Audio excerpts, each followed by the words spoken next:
From Russia's famous Winter Palace, filled with 3 million invaluable historical artifacts, to Windsor Castle and its royal collection worth over £12.6 billion, these palaces are the monuments to royal ambition that continue to captivate millions of visitors each year.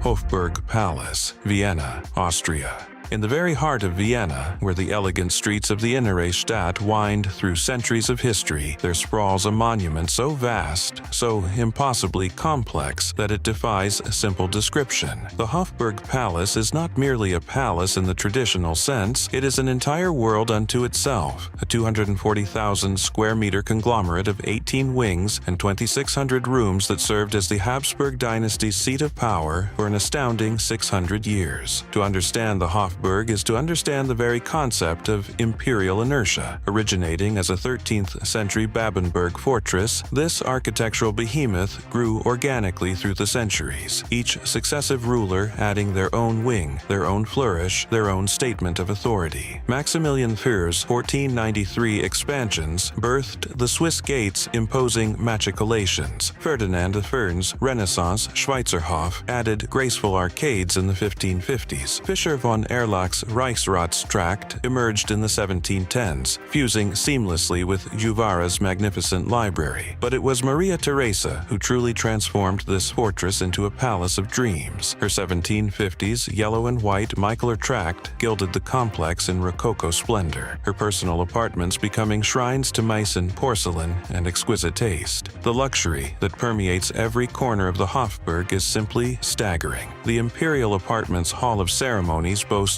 rock crystal chandeliers with 1,500 bulbs of Bohemian cut, bathing Gobelins tapestries in prismatic light. The Winter Riding School, a white stuccoed ellipse designed by Fischer von Erlach in 1735, serves as the stage for the legendary Lipizzaner horses, their caprioles and corbettes performed beneath frescoed gods. What makes the Hofburg truly extraordinary, however, is its living legacy. The Spanish Riding School, established in 1572 and designated UNESCO Intangible Heritage, continues to train 70 Lipizzaner stallions in the ancient art of haute école. The Imperial Treasury guards relics of almost mythological significance, including the 2,600-carat scepter of Charlemagne, valued at approximately 300 to 350 million euros in 2025. With collections estimated at 1 billion euros, the Hofburg remains the beating heart of Vienna, a testament to 600 years of Habsburg ambition. Château de Chambord, Chambord, France. Rising from the misty forests of the Loire Valley like a fever dream rendered in limestone, the Château de Chambord stands as perhaps the most enigmatic royal residence ever conceived. This is not simply a castle, it is a 440-room enigma where Leonardo da Vinci's ghost haunts double helices, where 365 chimneys pierce the Bologna sky, and where the very definition of architectural ambition was forever transformed. The story begins in 1519, when the young and ambitious Francis I commanded the construction of what he called his hunting lodge. But this was to be no ordinary lodge. Entrusted to Mason Pierre Neveu, the project soon attracted the attention of the greatest mind of the age, Leonardo da Vinci himself, who had been summoned to France in 1516. Though Leonardo died in 1519 at Clos-Lucé, his influence proved immortal. Sketches in the Codex Atlanticus reveal his design for the iconic double helix staircase, a helical marvel that allows two people to ascend simultaneously without ever meeting. Construction dragged until 1547 at an equivalent modern cost of 500 million euros, and what emerged was nothing short of revolutionary. The double helix staircase winds 200 steps under vaulted aquili, its treads echoing Da Vinci's earlier designs for Milanese dukes. From the rooftop loggia, 128 meters of facades unfurl with pepperpot turrets stretching toward the horizon. The park itself is a marvel of royal excess. Spanning 5,040 hectares, hectares, it constitutes Europe's largest walled forest, teeming with 500 deer and crisscrossed by canals that once supplied carp for royal tables. The Renaissance Gardens, revived in 2023 at a cost of 15 million euros, now bloom with 400 tulips in geometric parterres. Chambord's sorcery lies in its symbolic architecture. 83 staircases meander to 365 fireplaces, one for each day of the year, representing cosmic order and royal dominion over time itself. Francis I called it his cage for a ladybird, built for mistresses like Anne de Pisseleu. A 2025 cultural audit valued the chateau at an astonishing 434 billion euros, 5 times the Colosseum, making it one of the most valuable cultural sites on Earth.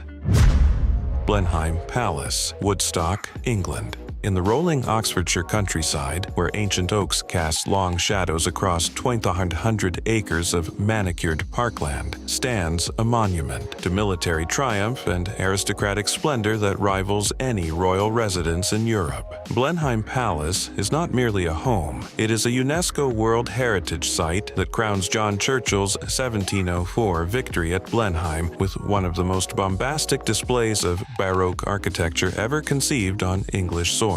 This is the birthplace of Winston Churchill. This is England's grandest non-royal pile. Queen Anne's 1704 parliamentary grant transformed the Royal Lodge at Woodstock into a 1705-1722 opus by John Vanbrugh and Nicholas Hawksmoor. The project consumed £300,000, equivalent to £50 million today, wrung from reluctant Whig politicians amid Sarah Churchill's notoriously acrimonious oversight of every gilded detail. The luxury that erupts from Vanbrugh's vision is almost overwhelming in its grandeur. The long library, a 55-meter salon, features Hawksmoor's magnificent vaults adorned with the Marlborough tapestries, 300,000 knots of wool silk splendor depicting the Duke's military triumphs. 10,000 leather-bound tomes line the shelves, standing sentinel beside Grinling Gibbon's incomparable limewood carvings. The water terraces, revived in 2022 at a cost of £2 million, jet arcs of water 100 meters into the air via hydraulic rams, while the Column of Victory rises 41 meters, crowned by Rysbrack's bronze depicting the victorious Duke surveying his domain. But Blenheim's true magic lies in its connection to one of history's most consequential figures. On November 30th, 1874, Winston Churchill entered the world in the palace's bow windows, his early croquet games on these very lawns, providing the backdrop for the writing of The River War. The Churchill exhibition now draws 300,000 visitors annually, with interactive holograms recreating his legendary 1940 broadcasts. The palace remains a living dukedom. The 12th Duke maintains 11,500 acres while opening the estate for £41 tickets in 2025. Valuations place Blenheim at £180–200 million,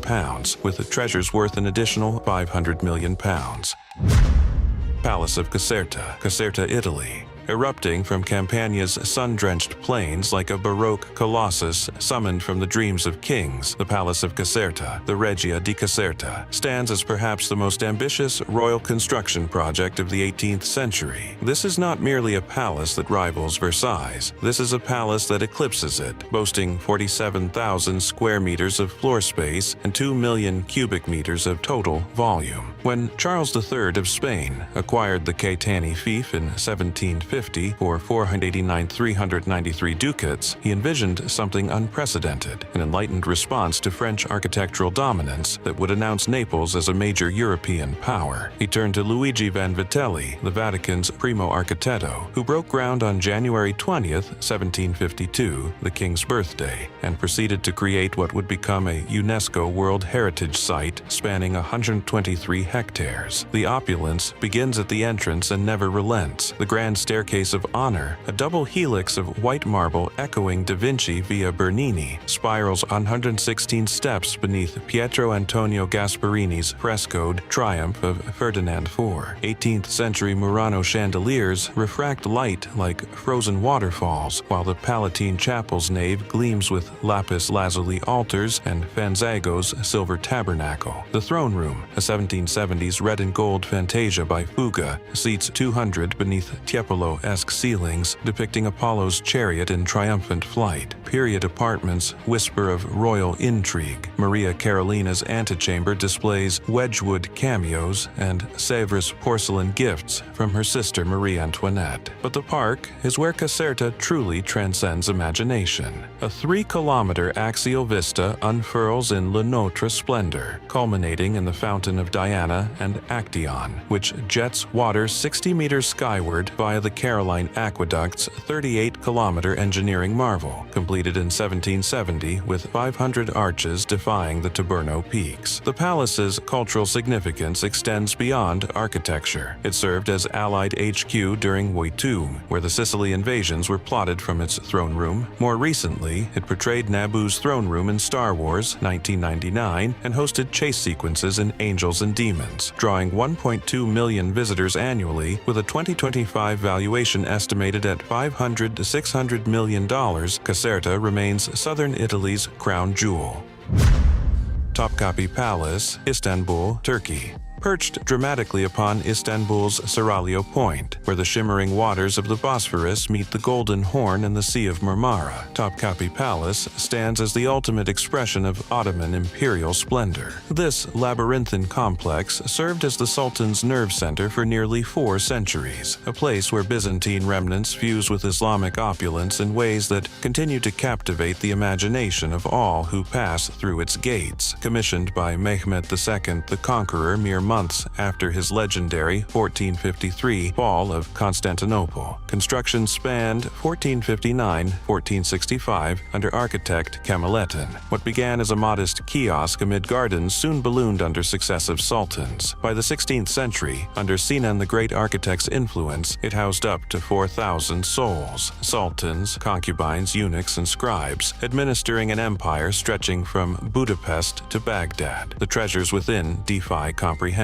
The imperial treasury gleams with the 86-carat spoonmaker's diamond, a pear-shaped behemoth legendarily unearthed by a fisherwoman who traded it for a spoon, now valued at $30 million alone. The Topkapi dagger, with its 3 emerald-encrusted hilts, carries an estimated worth of $80 million. The harem, a separate ticketed enclave of 400 rooms, drips with Rococo excess. The Valide Sultan's apartments boast Kütahya porcelain stoves for winter's bite, while the Black Eunuch's quarters, once guarded by 200 castrati, feature latticed mashrabia screens veiling the women's world in filigreed mystery. But Topkapi's true singularity lies in its polyvalent soul. The Sacred Trust's pavilion enshrines Prophet Muhammad's mantle and sword, relics that drew Ottoman pilgrims for centuries. The Arms and Armor wing displays 400 blades, from 7th century Abbasid scimitars to gem-encrusted parade yataghans, drawing 2.5 million visitors annually. The palace commands a 2025 valuation of $700–800 million, a figure that barely begins to capture its historical significance.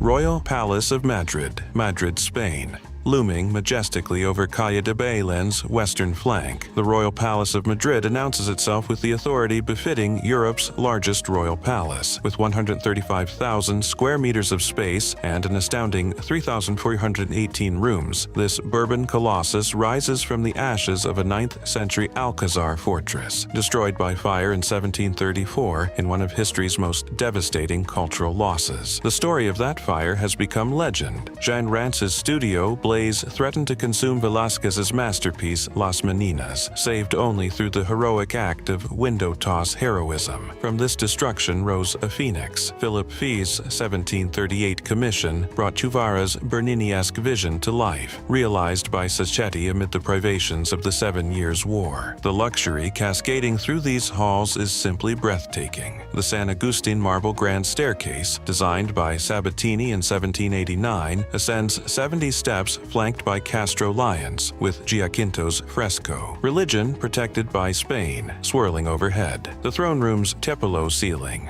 apotheosis of the Spanish monarchy, 1772, spans 1,200 square meters of allegorical deities amid Barbadian bronzes. What makes this palace truly unique is the Stradivarius room, which enshrines the world's sole complete quintet, a viola, 2 cellos, and 2 violins from 1700's Cremona, beneath Bayeu's Providence fresco. The Royal Armory dazzles with Charles Fear's Mühlberg armor and Negroli's etched shields. The pharmacy's Talavera jars still brew Philip II's ancient elixirs. The Salon Gasparini exemplifies bourbon opulence, a Moorish Rococo fusion of jasper, lapis, and silver that served as Ferdinand VI's antechamber. Today, it stands as a jewel box of Islamic-inspired arabesques that reminds visitors of Spain's complex multicultural heritage. As Spain's ceremonial heartbeat, site of Juan Carlos' 1975 balcony oaths and Felipe VI's 2014 ascension, the palace continues to vault imperial memory into the present, its Sabatini Gardens providing a cypress-shaded oasis for modern visitors.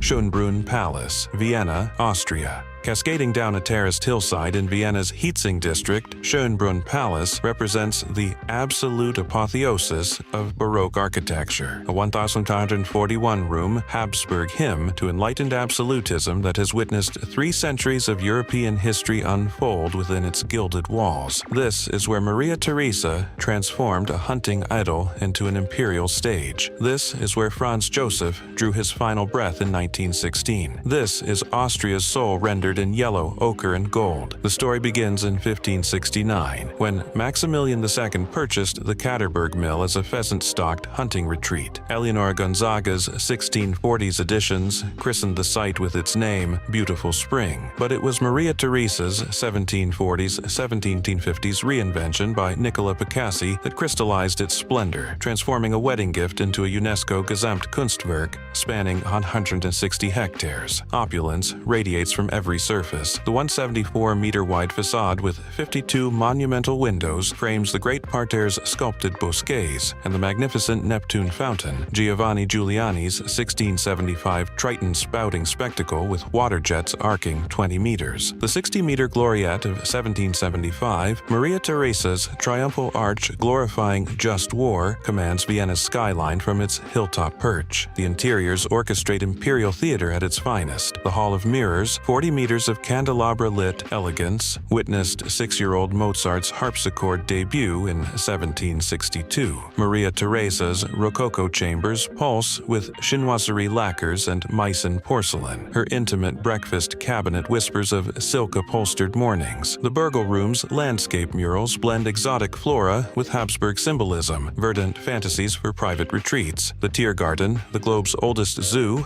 1752, parades Habsburg menageries in Rococo pavilions. The Palmen House, 1882, Ferdinand von Sax's iron and glass conservatory, nurtures tropical ferns amid Art Nouveau filigree. Drawing 3.8 million visitors at its peak, Schönbrunn stands as the summer Versailles of the Habsburgs, 300 years of evolving tastes from hunting lodge to Enlightenment salon.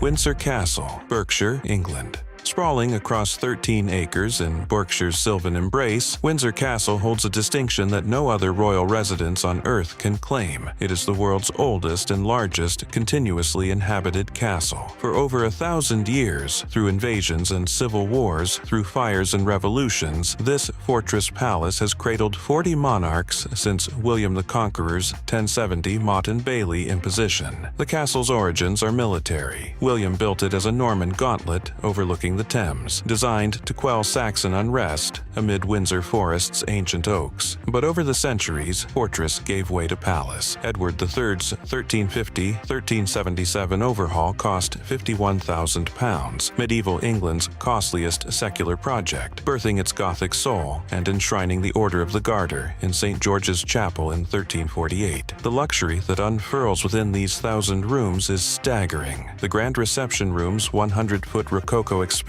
boasts Gobelins tapestries and a Lebrun-inspired ceiling of swirling clouds. The Crimson Drawing Room's 62 gilded trophies, Grinling Gibbon's oak and lime armorials, gleam like captured sunbeams. St. George's Chapel, fan-vaulted in limestone filigree, serves as the final resting place of Henry VIII and Charles I.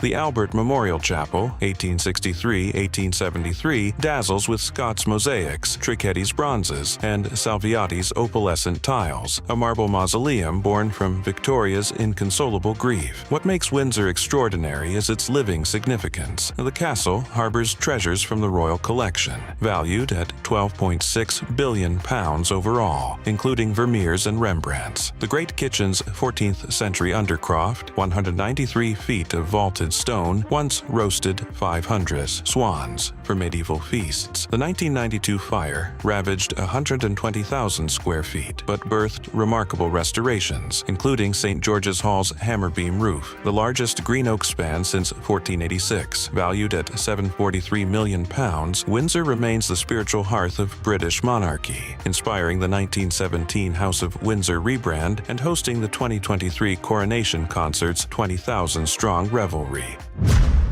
Winter Palace, St. Petersburg, Russia. On the banks of the Neva River, where Baltic winds sweep across granite embankments, rises a monument to autocratic excess so vast, so impossibly opulent, that it seems to have been conjured from pure ambition itself. The Winter Palace, now the Hermitage Museum, evolved from Peter the Great's modest 1711 lodge into a 233,345 square meter behemoth housing 1,500 rooms, 186 doors, and 117 staircases. The current Elizabethan Baroque masterpiece was completed in 1762 under Elizabeth by Francesco Bartolomeo Rastrelli at a staggering cost of 2,500,000 rubles, funded by wartime taxes on taverns and salt. Catherine the Great's 1764 Hermitage wing transformed it into a private gallery, beginning a tradition of voracious collecting that would create one of the world's great museums. Luxury permeates every cornice and column. The palace's 30-meter-high principal facade stretches 215 meters, gleaming with gilded stucco and pediment statuary. The Jordan staircase, a Rococo whirlwind of white marble and gilded cherubs, once hosted Epiphany baptisms in the frozen Neva. The Malachite Room, 1839, shimmers with 24 tons of Siberian malachite and jasper panels, a verdant shrine for diplomatic receptions. The collection housed within comprises 3 million artifacts, rivaling the Louvre's scope but infused with Russian soul. The military gallery arrays 332 portraits by George Daw of Napoleonic war heroes. Canova's marble Psyche Revived by Cupid's Kiss, 1793, captures eternal embrace, while Leonardo's Lida Madonna radiates maternal glow amid Rubens' fleshy bacchanals. History has left indelible marks. Bloody Sunday, 1905, saw petitioners rebuffed at its gates, igniting revolution. The October Revolution of 1917, Red Guards storming its gates, immortalized in Eisenstein's 1928 film, democratized its vaults. The palace survived the 872-day siege of Leningrad with hidden masterpieces. Drawing 3.5 million annual visitors, the Winter Palace stands as Russia's window to Europe. Peter the Great's Enlightenment dream realized in stone.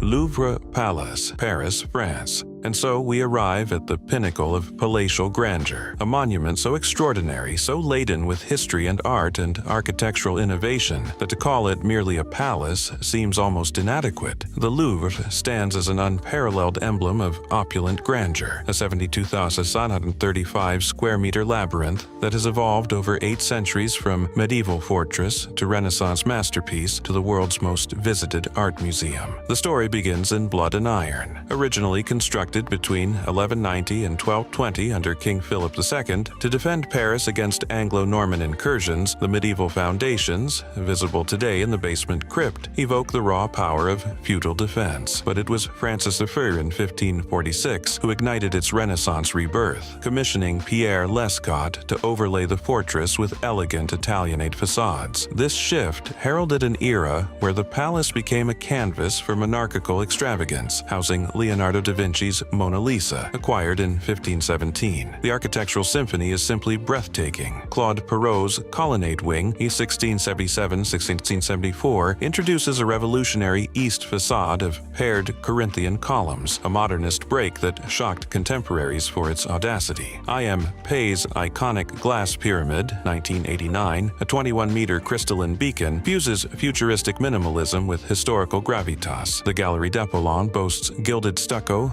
lapis lazuli inlays, and a 14-meter ceiling fresco of Apollo's chariot, though temporarily closed following the October 19, 2025 heist that stole 8 crown jewels worth $102 million. The collection defies comprehension. 615,197 objects spanning prehistory to the mid-19th century across 8 departments make it a veritable time machine. Egyptian antiquities house 50,000 pieces, including the seated scribe with its eerily lifelike inlaid eyes, the Venus de Milo, her armless torso a poignant evocation of Hellenistic perfection, draws millions of admirers. President Macron's January 2025 Grand Louvre plan allocates 800 million euros for renovations, including a dedicated Mona Lisa gallery by 2031. Ticket prices for non-EU visitors will rise to 32 euros from January 2026, a 45% increase, and the valuation, the building alone at luxury rates approaches 6 billion euros. But with the collection's 35 billion euro insurance value, conservative auction estimates suggest potentially 200 billion euros, the total eclipses $100 billion. The Louvre Palace is not merely the most expensive palace in the world. It is, quite simply, priceless. From China's 70 billion Forbidden City, where 24 emperors ruled across nearly 10,000 rooms, to France's 50 billion Versailles, with its iconic Hall of Mirrors, some palaces are so extravagant they're worth more than the GDP of entire countries. We're talking thousands of rooms, priceless art, and luxuries you'd never imagine. Today, we're counting down the most expensive palaces in the world, each worth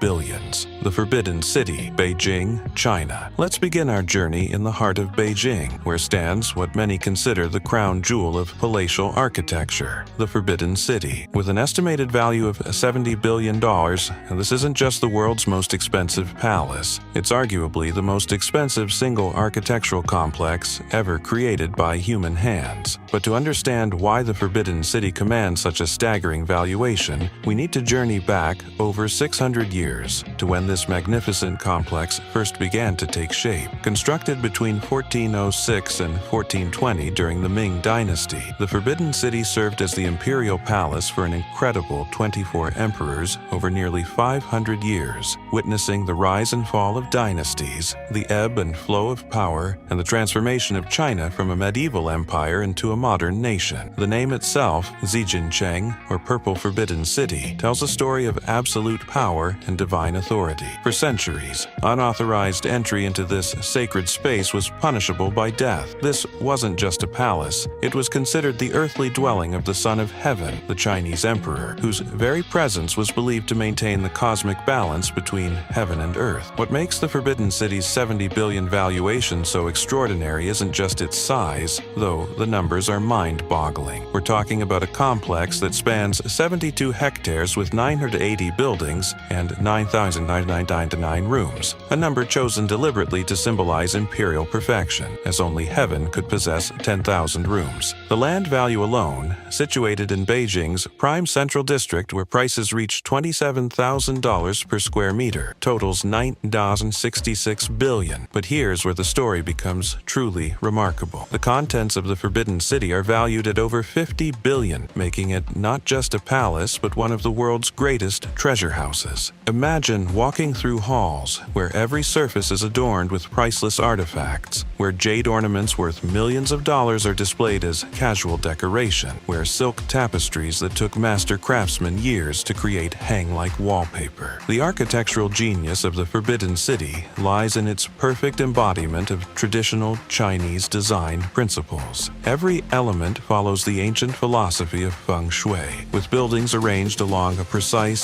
central axis that reflects the cosmic order. The symmetrical layout aligns major halls, creating a sense of harmony that visitors describe as almost mystical. The yellow glazed tile, roofs that catch the sunlight and seem to glow with inner fire. These weren't just beautiful, they were symbols of imperial authority, as yellow was the emperor's color, forbidden to all others. The interior spaces of the Forbidden City are divided into two main sections, each serving a distinct purpose in the elaborate theater of imperial power. The outer court, where state ceremonies unfolded, centers around the Hall of Supreme Harmony, the largest hall used for coronations and major events. Picture the scene: hundreds of officials in silk robes prostrating themselves before the dragon throne, while incense burns and ceremonial music echoes through halls designed to make mere mortals feel insignificant in the presence of divine authority. Then there's the inner court, the private world of the imperial family, where the palace of heavenly purity served as the emperor's residence. These weren't just living spaces, they were stages for the most intimate dramas of power, where empresses schemed, where succession was decided,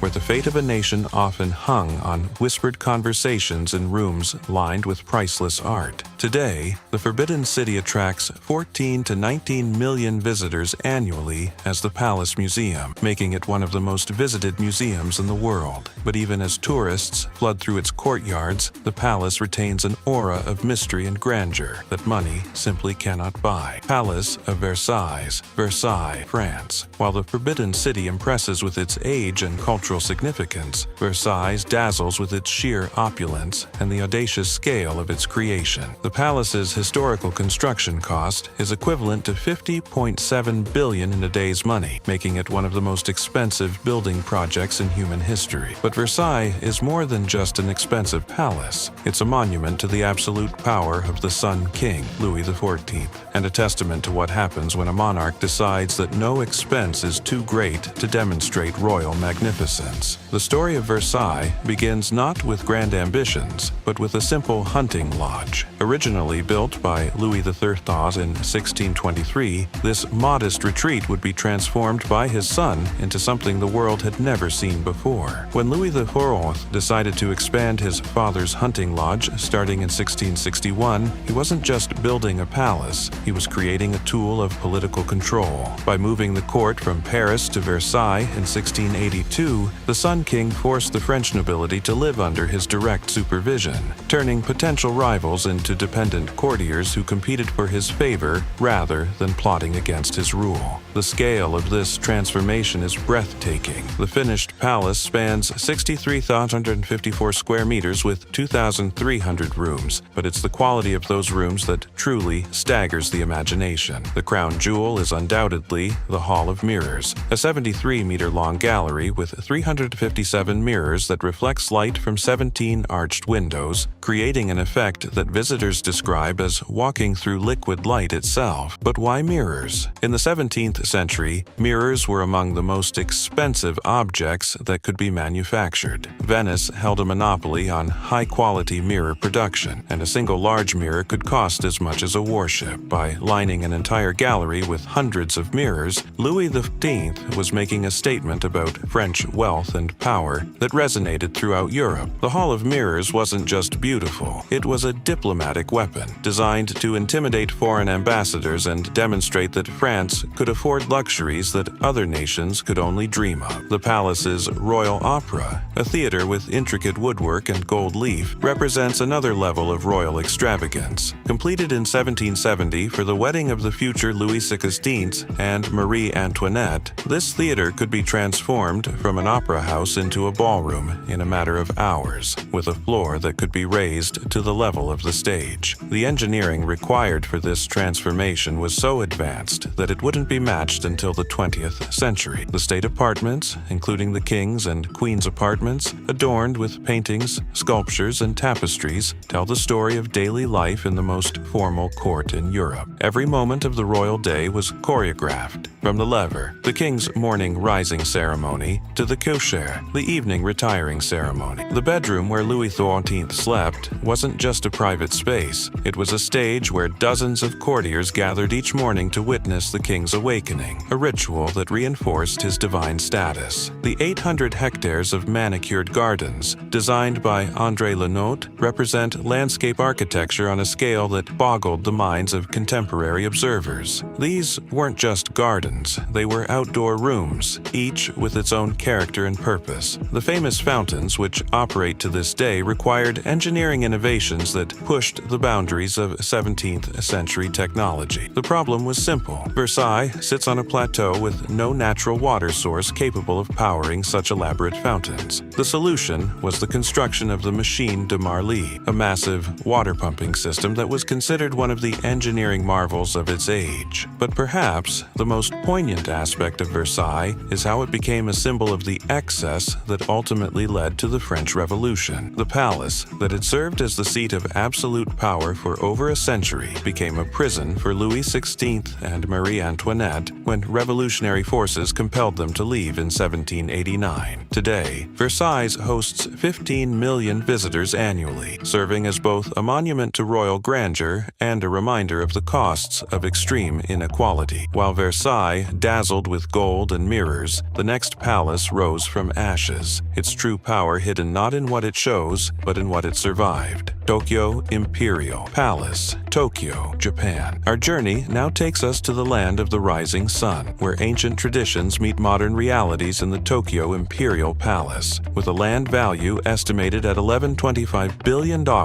this palace represents a fascinating fusion of historical significance and contemporary urban economics. But what makes the Tokyo Imperial Palace truly extraordinary isn't just its astronomical value. It's the story of how a nation's identity survived devastating war and emerged transformed yet unbroken. The palace's story begins in the feudal era, when this site was home to Edo Castle, the seat of the Tokugawa shogunate that ruled Japan for over 250 years. But the transformation from feudal fortress to imperial residence came with one of the most dramatic political upheavals in Japanese history. The palace became the imperial residence in 1869 after the Meiji Restoration moved the capital from Kyoto to Tokyo, marking the end of the samurai age and the beginning of Japan's transformation into a modern nation. The original palace, a magnificent structure that embodied centuries of Japanese architectural tradition, was destroyed in the most devastating air raid of World War II. On the night of May 25, 1945, American B-29 bombers reduced much of central Tokyo to ashes, and the imperial palace was not spared. But from this destruction came rebirth. The current palace, completed in 1968, was designed by Junzo Yoshimura, one of Japan's most celebrated architects, who faced the challenge of creating a structure that honored tradition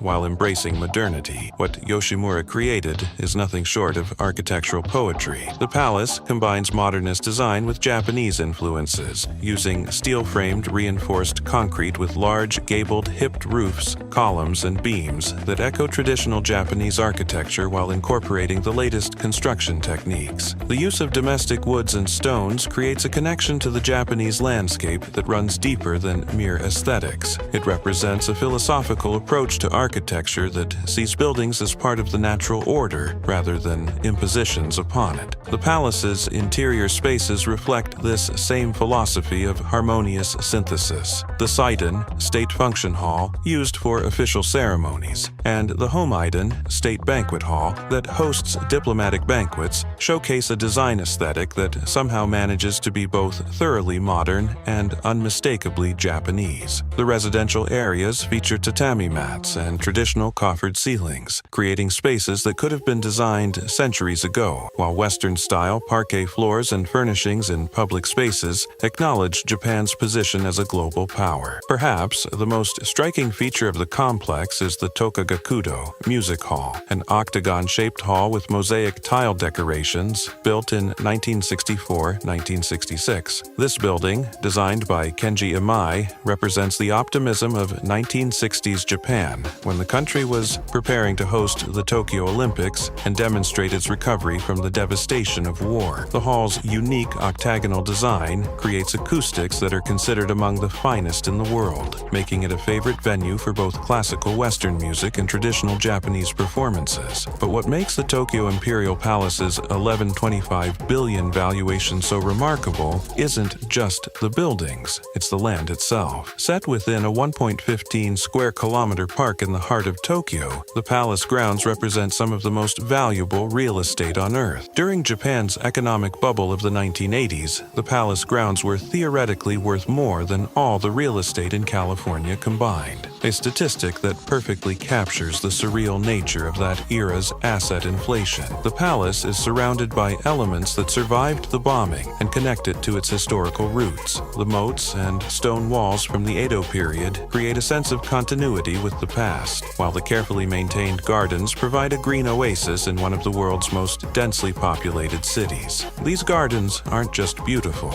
they're a living museum of Japanese landscape design, with species of plants and trees that have been cultivated for centuries. The imperial family's private residence, the Fukiage Palace, added in 1993 by Shozo Uchi, represents the latest chapter in this ongoing story of architectural evolution. This building, which serves as the emperor's primary residence, combines traditional and modern elements in a way that reflects contemporary Japan's comfortable relationship with its past and its future. While Tokyo's worth lies in the billions, the next palace holds a value you can't put a number on and reflects the royal legacy. Buckingham Palace, London, United Kingdom. While its estimated value ranges from $1.6 billion to $4.9 billion, what makes Buckingham Palace truly priceless is its role as the living, breathing heart of one of the world's oldest continuous monarchies. The palace's story begins not with royal ambition, but with aristocratic ambition. Originally built in 1703 as Buckingham House for the Duke of Buckingham, this elegant townhouse was designed to be impressive but hardly palatial. The transformation began when King George III acquired it in 1761 for Queen Charlotte as a private retreat, known then as the Queen's House. It was here that 14 of their 15 children were born, beginning the palace's long association with royal family life. But it was George IV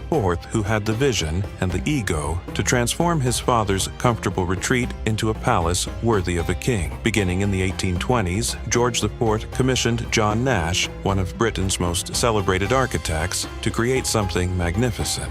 Nash's vision was grandiose, a palace that would rival Versailles in splendor while maintaining a distinctly British character. The project was so expensive that it nearly bankrupted the royal treasury, and Nash was eventually dismissed when costs spiraled out of control. The palace truly came into its own when it became the official royal residence in 1837 under Queen Victoria. Victoria, who would reign for 63 years and give her name to an entire era, understood that monarchy in the modern age required both grandeur and accessibility. She opened the palace to public scrutiny in ways that previous monarchs had never contemplated, while simultaneously expanding it to accommodate the growing needs of the royal household. The palace's 775 rooms include architectural spaces that have witnessed some of the most important moments in British history. The 19 staterooms aren't just beautiful, they're stages where the drama of constitutional monarchy has played out for nearly 2 centuries. The throne room, with its dramatic canopy and thrones used for coronations, has hosted ceremonies for monarchs from Queen Victoria to King Charles III,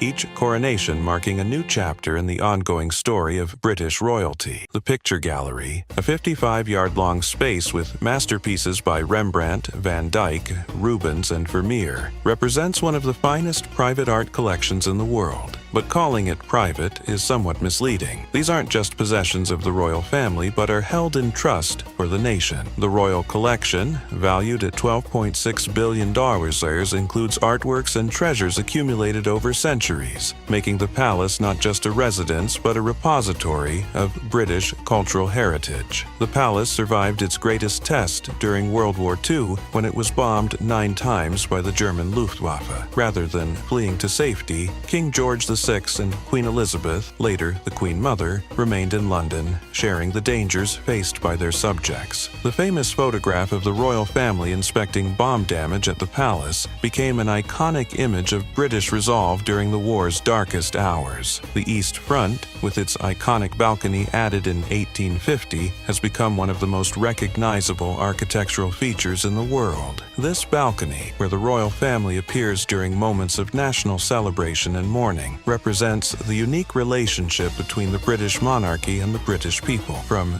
VE Day celebrations to royal weddings, from jubilees to state funerals. This balcony has been the stage for moments that have defined British national identity. The palace's role as a working royal residence sets it apart from other royal palaces around the world. This isn't a museum that happens to have royal inhabitants. It's a functioning seat of government where state banquets host visiting heads of state, where investitures see the monarch award honors, and where receptions bring together dignitaries and public figures from around the world. While Buckingham Palace stands as a symbol of royal tradition, our next stop is a 4.6 billion skyscraper that redefines royalty itself, not through lineage, but through luxury. Antilia, Mumbai, India. Our journey now takes us to modern India and a palace that represents something entirely new in the world of luxury residences. Antilia, the private home of billionaire Mukesh Ambani, with its estimated value of $4.6 billion, isn't just expensive. It's a vertical palace that redefines what a private residence can be in the 21st century. Rising like a modern temple above Mumbai's skyline, Antilia is a 27-story, 400,000 square foot skyscraper that serves as home to one of the world's richest families. But to understand why this building exists, we need to understand the story of modern India itself. Mukesh Ambani, chairman of Reliance Industries, is one of the architects of India's economic transformation from a closed socialist economy to a dynamic capitalist powerhouse. Antilia isn't just his home, it's a symbol of India's arrival on the global stage. The building's design, inspired by the lotus and sun, reflects ancient Indian architectural traditions while embracing cutting-edge modern technology. Built between 2006 and 2010,